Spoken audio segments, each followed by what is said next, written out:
ನಾನು ನಮ್ಮ ಪಕ್ಷದ ಎಲ್ಲ ಕಾಂಗ್ರೆಸ್ ಕಾರ್ಯಕರ್ತರಿಗೆ ಹಾಗೂ ನಾಯಕರಿಗೆ, ನಮ್ಮ ಎಲ್ಲ ಪಕ್ಷದ ಪದಾಧಿಕಾರಿಗಳಿಗೆ, ಮುಂಚೂಣಿ ಘಟಕದ ಅಧ್ಯಕ್ಷರಿಗೆ, ಬ್ಲಾಕ್ ಅಧ್ಯಕ್ಷರಿಗೆ ಎಲ್ಲರಿಗೂ ಕೂಡ, ಹಾಗೂ ಶಾಸಕರಿಗೆ, ನಮ್ಮ ಉಸ್ತುವಾರಿ ಮಂತ್ರಿಗಳಿಗೆ, ಎಲ್ಲ ನಮ್ಮ ನಾಯಕರಿಗೆ ನನ್ನ ಕೃತಜ್ಞತೆಗಳನ್ನು ಸಲ್ಲಿಸಕ್ಕೆ ಇಚ್ಛಪಡ್ತೀನಿ. ಈ ಒಂದು ಚುನಾವಣೆಯಲ್ಲಿ ನನಗೆ ಬಹಳ ಶಕ್ತಿ ತುಂಬಿ ಪಕ್ಷದ ಒಂದು ಸಂಘಟನೆಯಲ್ಲಿ ನಾವೆಲ್ಲರೂ ತೊಡಗಿ ಈ ಚುನಾವಣೆಯಲ್ಲಿ ಬಹಳ ಧೈರ್ಯದಿಂದ ನಮ್ಮ ಎಲ್ಲ ಕಾರ್ಯಕರ್ತರು ಬಹಳ ಒಳ್ಳೆ ಕೆಲಸ ಮಾಡಿದ್ದಾರೆ. ಸೊ ಅವರೆಲ್ಲರಿಗೂ ಕೂಡ ನಾನು ಯಾವತ್ತಿದ್ರೂ ಕೂಡ ಚಿರಋಣಿಯಾಗಿರ್ತೀನಿ. ಈ ಸೋಲಿನ ಒಂದು ಹೊಣೆಯನ್ನು ನಾನು ಎತ್ಕೊತೀನಿ. I take responsibility for this defeat. But ಮುಂಬರುವಂತಹ ದಿನಮಾನಗಳಲ್ಲಿ ನಮ್ಮ ಎಲ್ಲ ಕಾಂಗ್ರೆಸ್ ಕಾರ್ಯಕರ್ತರಿಗೆ ನನ್ನ ಒಂದು ಸಂದೇಶ ಏನು ಅಂತ ಅಂದರೆ, ನೀವೆಲ್ಲರೂ ಕೂಡ ಬಹಳ ತಲೆ ಎತ್ತಿ ನಿಲ್ಲಬೇಕು ಸಮಾಜದಲ್ಲಿ. ಯಾಕಂತಂದರೆ ನೀವು ಅಷ್ಟು ಒಳ್ಳೆಯ ಸಂಘಟನೆಯನ್ನು ಮಾಡಿದ್ದೀರಿ. ಹಿಂದಿನ ಚುನಾವಣೆಗೆ ಹೋಲಿಕೆ ಮಾಡಿದರೆ ನಾವು ಸುಮಾರು 1 ಲಕ್ಷಕ್ಕಿಂತಲೂ ಹೆಚ್ಚು ಮತಗಳನ್ನು ಗಳಿಸಿದ್ದೀವಿ, ಜನರ ಒಂದು ವಿಶ್ವಾಸವನ್ನು ಗಳಿಸಿದ್ದೀವಿ. ಸೊ ಅದಕ್ಕಾಗಿ ಆ ಒಂದು ನಿಟ್ಟಿನಲ್ಲಿ ನಾವೆಲ್ಲರೂ ಕೂಡ ಮುಂಬರುವಂತಹ ಚುನಾವಣೆಗೆ ಇನ್ನೂ ಹೆಚ್ಚಿನ ಸಂಘಟನೆಯನ್ನು ಮಾಡಿ, ಪ್ರಯತ್ನವನ್ನು ಮಾಡಿ, ಮತ್ತೊಮ್ಮೆ ಕಾಂಗ್ರೆಸ್ ಪಕ್ಷವನ್ನು ಇಲ್ಲಿ ಕಟ್ಟಿ ಈ ಒಂದು ಕಾಂಗ್ರೆಸ್ ಪಕ್ಷವನ್ನು ಜಯಭೀರಿ ಮಾಡುವಂತಹ ಎಲ್ಲ ಪ್ರಾಮಾಣಿಕ ಪ್ರಯತ್ನವನ್ನು ನಾವು ನಮ್ಮ ವತಿಯಿಂದ ಮಾಡ್ತೀವಿ ಅಂತ ಹೇಳ್ತಾ, ಈ ಒಂದು ಸಂದರ್ಭದಲ್ಲಿ ನಾನು ಯಾವತ್ತೂ ಹೇಳಿಲ್ಲ, ಆದರೆ ಇವತ್ತು ನಾನು ಏನು ಹೇಳೋಕ್ಕೆ ಇಚ್ಛಪಡ್ತೀನಿ ಅಂತಂದರೆ, ನಾನು ನಮ್ಮ ತಾಯಿಯವರಿಗೆ, ನನ್ನ ತಂಗಿಗೆ, ವಿಶೇಷವಾಗಿ ನಮ್ಮ ಮನೆಯವರಿಗೆ ನನ್ನ ಕೃತಜ್ಞತೆಗಳನ್ನು ಸಲ್ಲಿಸೋಕ್ಕೆ ಇಚ್ಛಪಡ್ತೀನಿ. I would like to thank my husband. ಅವರು ನನ್ನ ಒಂದು ದೊಡ್ಡ ಪಿಲ್ಲರ್ ಆಗಿ ನಿಂತು, ಪಿಲ್ಲರ್ ಆಫ್ ಸ್ಟ್ರೆಂತ್ ಆಗಿ ನನ್ನ ಜೊತೆ ಯಾವತ್ತಿದ್ರೂ ಕೂಡ ನಿಂತು ಬಹಳ ಪ್ರಯತ್ನವನ್ನು ಮಾಡಿದರು.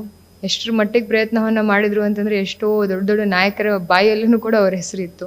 ಸೊ ಅದಕ್ಕಾಗಿ ಅವ್ರಿಗೂ ಕೂಡ ನಾನು ನನ್ನ ಕೃತಜ್ಞತೆಗಳನ್ನು ಸಲ್ಲಿಸೋಕ್ಕೆ ಇಚ್ಛಪಡ್ತೀನಿ. ನಮ್ಮ ತಾಯಿ ಎಷ್ಟು ಹಳ್ಳಿಗಳಿಗೆ ಪ್ರಚಾರ ಮಾಡೋಕ್ಕೆ ಹೋಗಿದ್ದಾರೆ, ಅಷ್ಟು ಹಳ್ಳಿಗಳಲ್ಲಿಯೂ ಕೂಡ ಪ್ರತಿಯೊಂದು ದೇವರಿಗೂ ದೀಪ ಹಚ್ಚಿದ್ದಾರೆ. ತುಪ್ಪದ ದೀಪ ಹಚ್ಚಿ ಅಲ್ಲಿ ಒಂದು ಪ್ರಚಾರವನ್ನು ಪ್ರಾರಂಭ ಮಾಡಿದ್ದಾರೆ. ಅಷ್ಟು ಮನಸ್ಸಿನಿಂದ ನನ್ನ ಜೊತೆ ಕೈ ಜೋಡಿಸಿರುವಂತಹ ನಮ್ಮ ತಾಯಿಯವರಿಗೆ, ನಮ್ಮ ತಂಗಿಯವರಿಗೆ, ನನ್ನ ತಮ್ಮಂದರಿಗೆ, ನಮ್ಮೆಲ್ಲ ಕುಟುಂಬಸ್ಥರಿಗೆ ನನ್ನ ಕೃತಜ್ಞತೆಗಳನ್ನು ಸಲ್ಲಿಸ್ತಾ, ಇನ್ನೊಂದು ಕೃತಜ್ಞತೆಗಳನ್ನು ನಾನು ಸಲ್ಲಿಸಬೇಕಾಗತ್ತೆ, ಇಲ್ಲಾಂತಂದರೆ ನಾನು ಬಹಳ ತಪ್ತೀನಿ.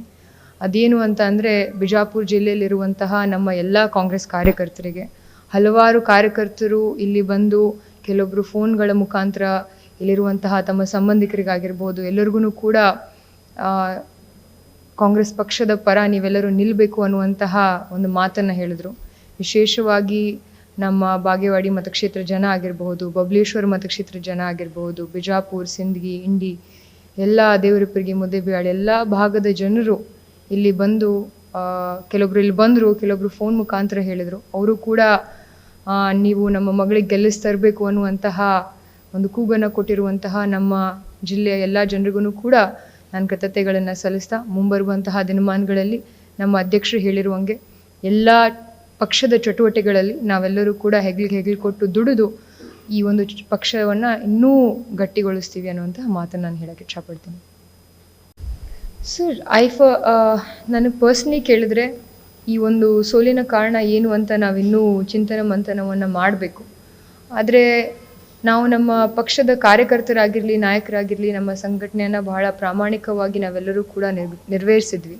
ಇಲ್ಲಿ ಮೇ ಬಿ ನಾವು ಜನರಿಗೆ ಅದನ್ನು ಕನ್ವೆ ಮಾಡೋದ್ರಲ್ಲಿ ಸ್ವಲ್ಪ ಏನಾದರೂ ಒಂದು ಕೊರತೆ ಇರ್ಬೋದು, ಬೇರೆ ಕೊರತೆಗಳಿರ್ಬೋದು. ಅದು ನಮ್ಮ ಎಲ್ಲ ಪಕ್ಷದ ನಾಯಕರು ಕೂಡಿ ಒಂದು ಸಮಾಲೋಚನೆಯನ್ನು ಮಾಡಿ ಅದ್ರ ಬಗ್ಗೆ ನಾವು ಚರ್ಚೆಯನ್ನು ಮಾಡ್ತೀವಿ ಸರ್. ನ್ಯೂಸ್ ಫಸ್ಟ್, ನಿರ್ಭೀತಿಯಿಂದ ನಿಮ್ಮ ಪರವಾಗಿ.